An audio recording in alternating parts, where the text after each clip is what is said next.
रहती हम डटल बड़ मन करे के जान रहती हम डटल बन के ओढ़निया गई सोना रहती हरदम सटल बन के ओढ़निया गई सोना रहती हरदम सटल बड़ मन करे के जान रहती हम डटल बड़ मन करे के जान रहती हम डटल बन के ओढ़निया गई सोना रहती हरदम सटल बन के ओढ़निया गई सोना रहती हरदम सटल।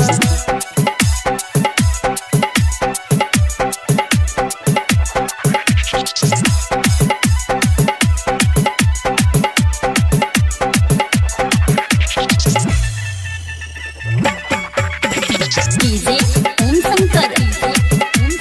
परसा हरबिंदा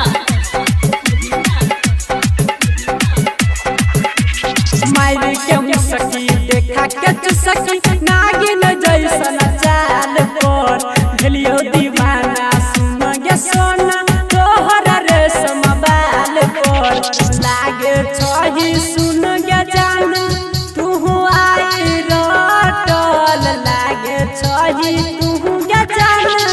किताब जना रटल बन के ओढ़निया गई सोना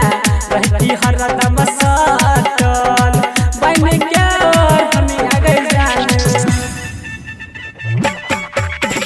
डीजे ओम शंकर परसा हरबिंदा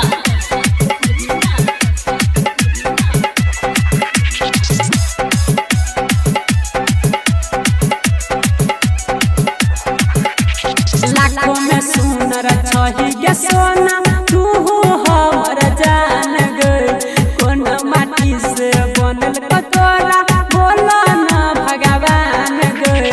बड़ा मन करे गे जान रहती हरदम डटल बड़ा मन करे गे सोना रहती हरदम डटल छियो